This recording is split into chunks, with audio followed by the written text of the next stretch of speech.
Hello दोस्तों, हमारे channel Hindi hub में आपका स्वागत है।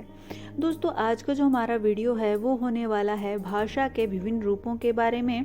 इससे पहले हमने जाना था कि भाषा शब्द की उत्पत्ति कहाँ से हुई और दैनिक जीवन में भाषा का क्या महत्व है। अब हम जानेंगे भाषा के विभिन्न रूप। तो भाषा के दो रूप देखे जाते हैं, एक है प्रयोग की दृष्टि से और एक है व्यवहारिक दृष्टि से। प्रयोग की दृष्टि से हम भाषा का प्रयोग किस तरीके से करते हैं, इसके बारे में भी हम जान लेते हैं। तो प्रयोग की दृष्टि से भाषा का प्रयोग दो तरीके से होता है, एक है मौखिक भाषा और एक है लिखित भाषा।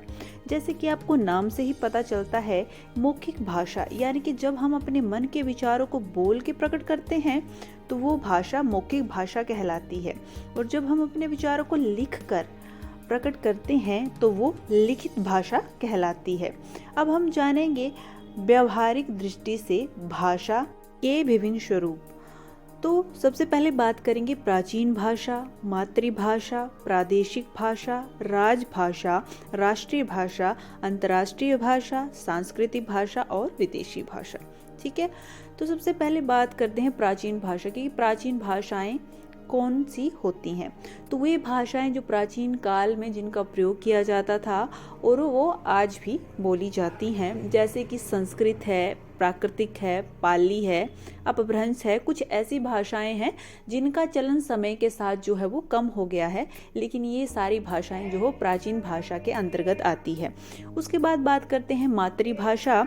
तो मातृभाषा वह भाषा होती है जिसे कोई बालक अपनी माता का अनुकरण करके स्वाभाविक रूप से सीखता है। ठीक है, बालक को उसकी माता के द्वारा जो भाषा सिखाई जाती है, चाहे वो अंग्रेजी हो, हिंदी हो, संस्कृत हो, तमिल हो, तेलुगु हो, मलयालम हो, मतलब जो उसकी मदर टंग है, जो उसकी माँ के द्वारा उसको सिखाई जाएगी, वो मातृभाषा कहलाती है।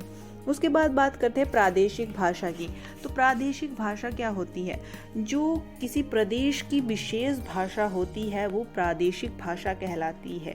ठीक है, जैसे उत्तर भारत का क्षेत्र है, वहाँ पे हिंदी अधिक बोली जाती है, तो उत्तर भारत की प्रादेशिक जो भाषा हुई वो हुई हिंदी। ठीक है, इस तरीके से अलग अलग प्रदेशों में जो भाषाएं बोली जाती हैं वो उनके प्रदेश की जो विशेषता को दर्शाती हैं वो प्रादेशिक भाषाएं कहलाती हैं। इसके अंतर्गत ही प्रदेश के कुछ क्षेत्रों में जो कुछ अलग अलग क्षेत्रों में कुछ अलग अलग भाषा जो ज़्यादा विकसित नहीं है, लेकिन फिर भी लोग जो है वो चाल चलन की भाषा में जिनका प्रयोग करते हैं वो बोलियां कहलाती हैं। इसके बाद हम बात करते हैं कि राजभाषा। राजभाषा होती क्या है? जो हमारी सरकारी कामकाज के लिए है ना, जिस वैधानिक भाषा के रूप का प्रयोग किया जाता है उसे राजभाषा कहते हैं। ठीक, ये अलग अलग प्रदेशों की राजभाषा अलग अलग हो सकती है। ठीक, आगे हम बात करते हैं राष्ट्रीय भाषा। प्रत्येक राष्ट्र की अपनी एक विशेष भाषा होती है जिसका वहाँ के संविधान में उल्लेख होता है, और जिस भाषा को देश की अधिकांश जनता बोलती व समझती है उसे राष्ट्रभाषा का दर्जा दिया जाता है। भारतीय संविधान द्वारा हिंदी को राष्ट्रीय भाषा घोषित किया गया है। अब बात करते हैं अंतर्राष्ट्रीय भाषा की। जब किसी राष्ट्र की भाषा अन्य राष्ट्रों यानी कि अन्य देशों में भी लोकप्रिय तथा प्रचलित हो उसे अंतर्राष्ट्रीय भाषा कहते हैं। आज अंग्रेजी को जो है ऐसी अंतर्राष्ट्रीय भाषा होने का गौरव प्राप्त है। अब हम बात करते हैं सांस्कृतिक भाषा की।